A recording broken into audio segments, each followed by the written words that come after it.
They said that they shot him in the chest. There you go, talk. Yeah. Talk. But when I went and looked at him,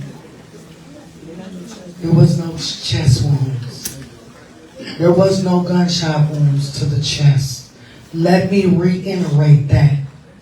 He was not shot in the chest. What you saw on that video when the officer did this and came back around, what you saw was him shoot my son in the back of the head. Don't keep letting them tell y'all what you think you saw. They lying. They lying. Pay attention to what you actually saw. Because your eyes are not deceiving you, but the police are. Ooh, we got to get justice, y'all. We have to get justice. I have to bring you guys this video of a mother crying out, trying to get justice of her son.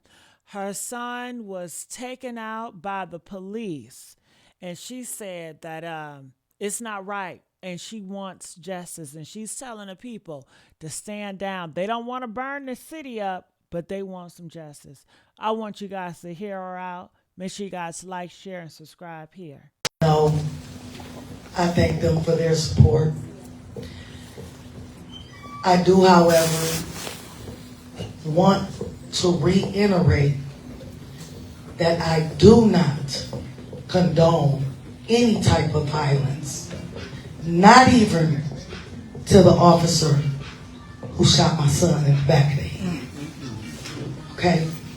So, if you're going to protest, please make it peaceful. Because if you can't do it peacefully, please don't march at this time and say that you're doing it on behalf of my son. Because I can't get justice if we're being violent too. Okay? So I need the community to know. I want you to show up and show out, but we got to show out in the right way. Because the only way we can make a difference is if we stop acting the way they want us to. I'm a little numb, so if I'm not crying, it doesn't mean I'm not hurt. But I'm not standing here with my strength right now. I'm standing here with the strength of God. Because at 11 o'clock today, the Lord met me right where I was in that funeral home.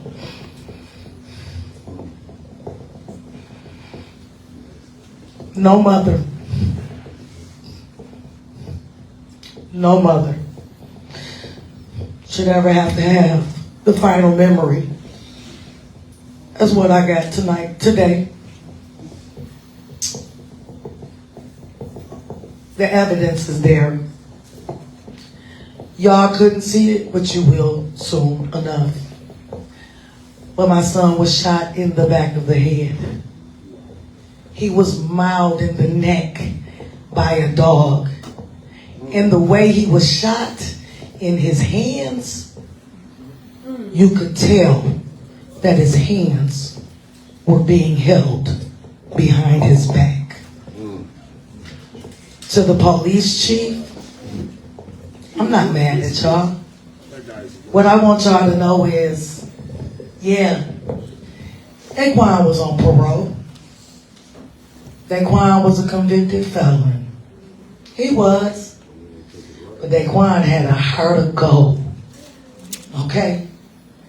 And if being a convicted felon and being on a parole is justified, is a justifiable cause to execute, because they didn't just shoot him. They shot him execution style. It was up close and personal. Okay? They didn't just take my baby. They took somebody who loved his community, who gave to his community, who did for his community, who anybody could pick up the phone and call, and he was there. There's a million people that can tell you how Daquan uplifted them. So yeah, I acknowledge he was a convict. He was on parole too. So is your president. But your president is a convict. 35 times. He had Epstein files. He groping women, but we voted him in, and I don't see none of y'all okaying us to go shoot him down like a dog. You know how many of y'all folks, how many people are in positions of power that should be convicts, but because they had enough money, their record ain't on file. Daquan just didn't have enough money to hide his dirt. Okay? So if y'all gonna look at him for the father that he was. For the son that he was. For the brother that he was. I had to tell my daughter that her best friend was dead. And I don't think anybody knows. I lost one, but the piercing scream that came through that phone killed me on the inside. Go out and love on your kids. I need y'all to start standing up for y'all kids. Because we are all that they got when their voice is taken away. I'm going to be Daquan's voice. And I'm going to be Riley Doggett's voice. And I'm going to be Samuel Sterling's voice. And we are going to say their names. We are going to say their names.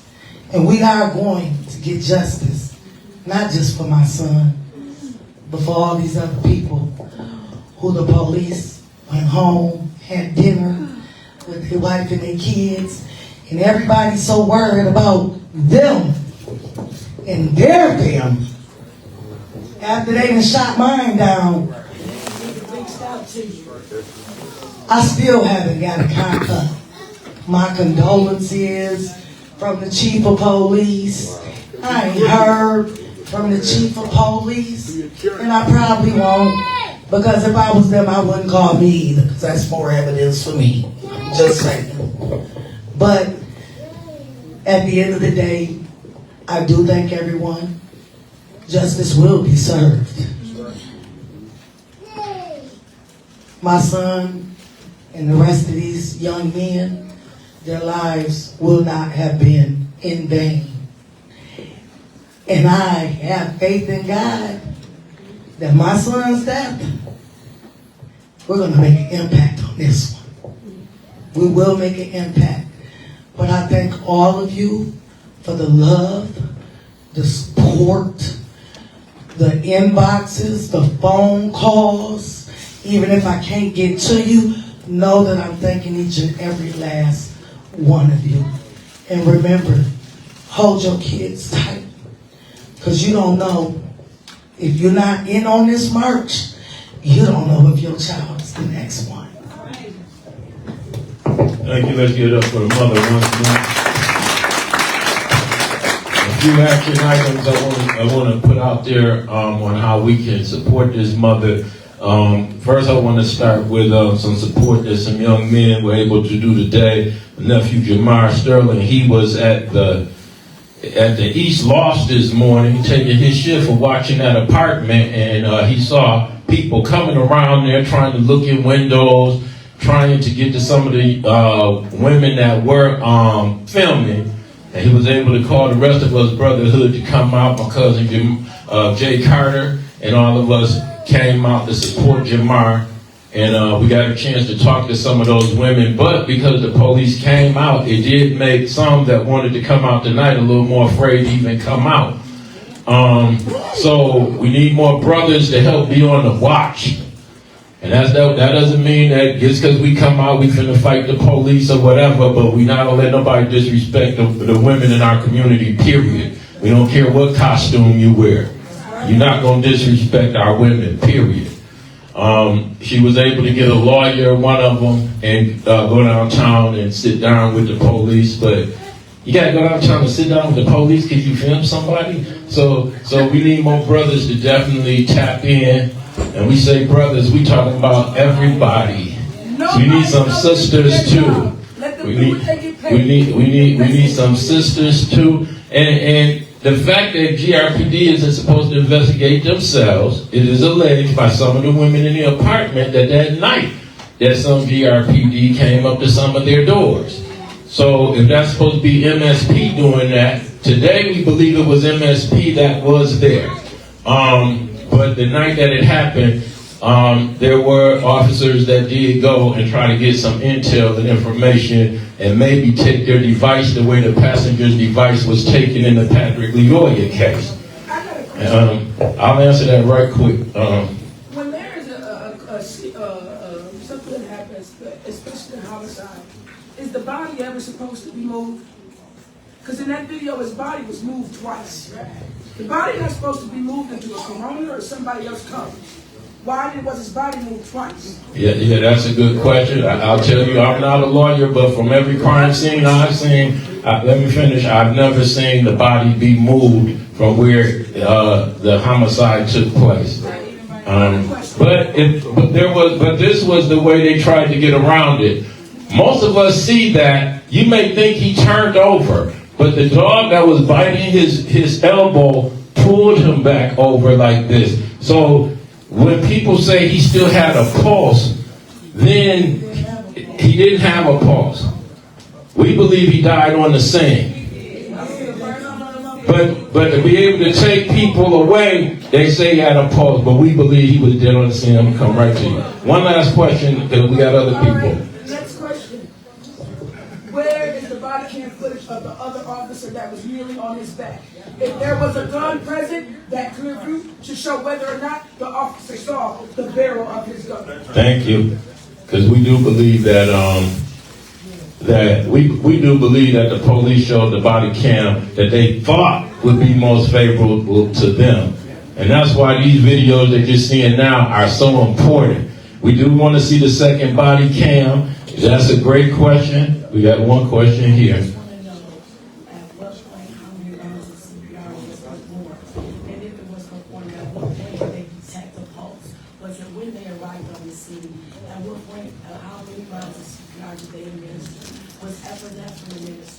And at that point, when did we have a viable victim? Because we took them to the hospital with no pulse. What was EMT's protocol?